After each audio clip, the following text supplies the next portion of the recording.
What is up, my friends? You are very welcome along to this evening's Anfield Agenda News Roundup, where in the main we're going to be focusing on Mohamed Salah's contract extension. Paul Joyce has been sharing some information with the world today, and I'm going to do my best to bring it to you over the next few minutes. We're also going to be speaking a little bit about Jaden Dans, Jurgen Klopp, and a couple of other bits and pieces. So, you know the score. Once we finish with the video, we want you to let us know your thoughts in the comment section. Drop a like if you've enjoyed it, and of course, don't forget to hit that subscribe button.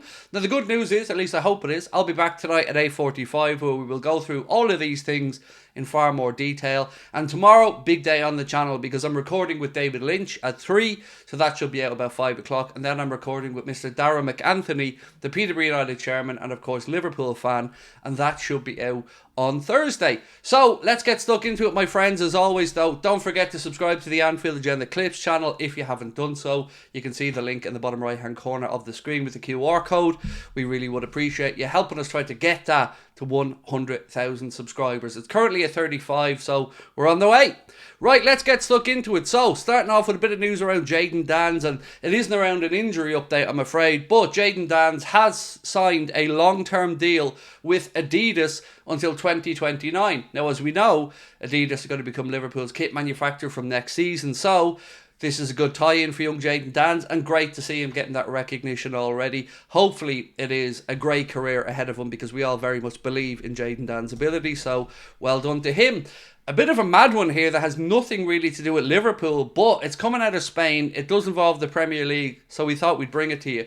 Real Madrid striker Endrick is apparently the subject of interest from Southampton, Roma and Valladolid, as a loan potentially from Real Madrid. So imagine Endrick rocking up in the Premier League with Southampton.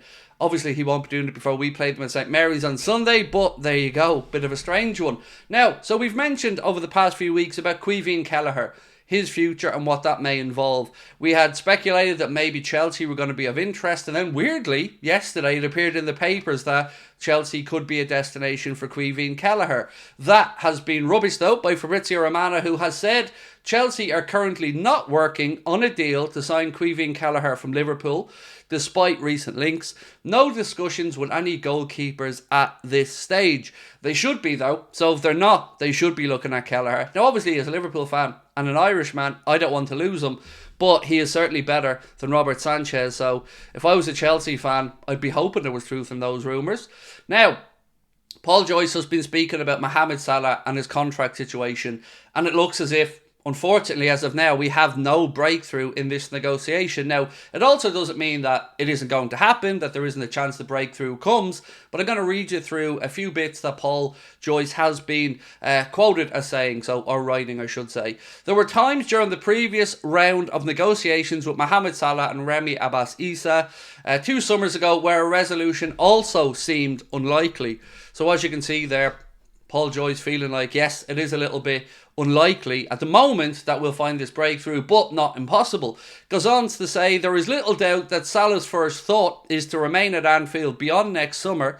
His family are settled in the northwest. He enjoys the adulation he receives from the supporters, and he has found Arne Slot very straight to deal with. So again, you're looking through the checklist. Happy at the club, fans idolise him, family are settled, likes the new manager.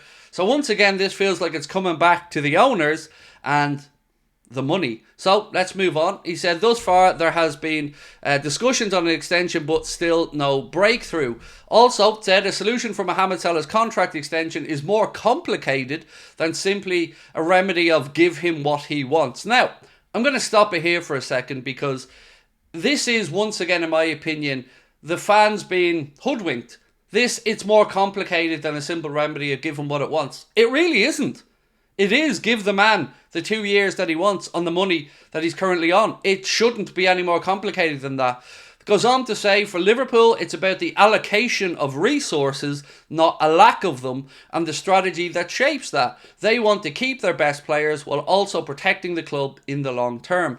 This feels like cheapness once again to me, my friends, and I've been quite quiet on FSG thus far this season, but if they are not willing to allocate those resources to a standard bearer at the football club who wants to stay here, then we're going to have a problem.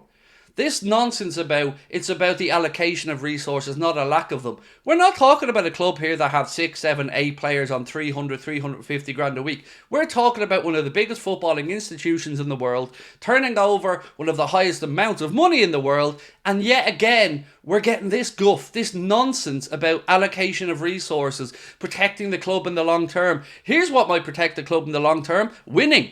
Winning trophies. Success breeds success, and of course that will bring in more money. So I know people are trying to say it isn't that straightforward. It really is.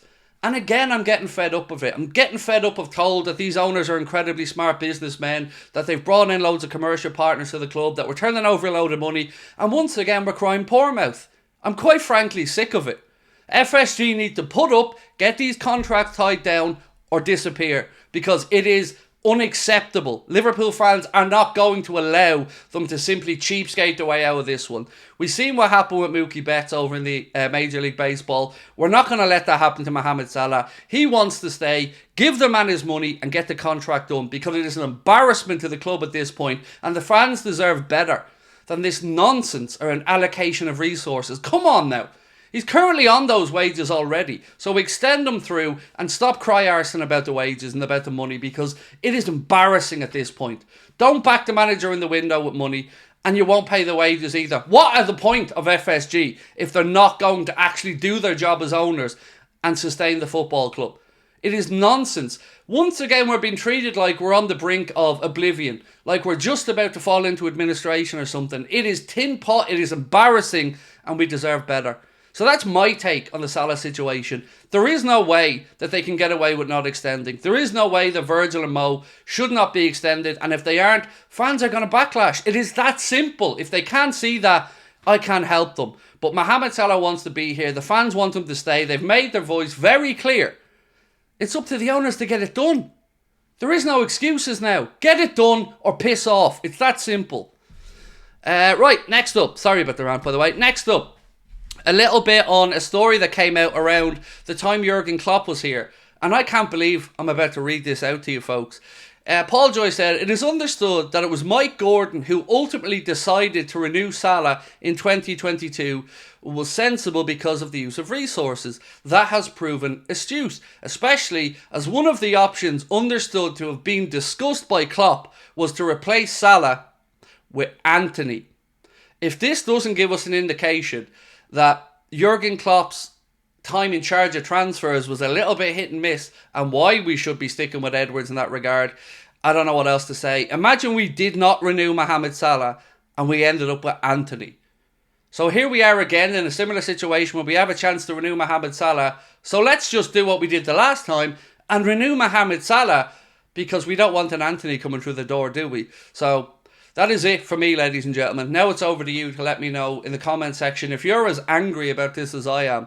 We will go through it all tonight, of course, at 8:45. But right now, honestly, it just feels like we're being led down a path again of cheapness by these owners. Let them know in the comment section. Let me know in the comment section how you feel about it, because honestly, cheapskates. That's the word I've been using all along, and that's the word I'm going to keep using until they prove me wrong. So my friends, over to you guys now. We will see you tonight at 8:45. Much love as always for watching our videos. Don't forget to check out the Red Mist podcast as well. Myself and Lee Gunner did our first live stream on there yesterday. Our next one will be on Monday. You can find that by searching the Red Mist podcast on YouTube. Thank you guys for your time. Much love. Bye bye.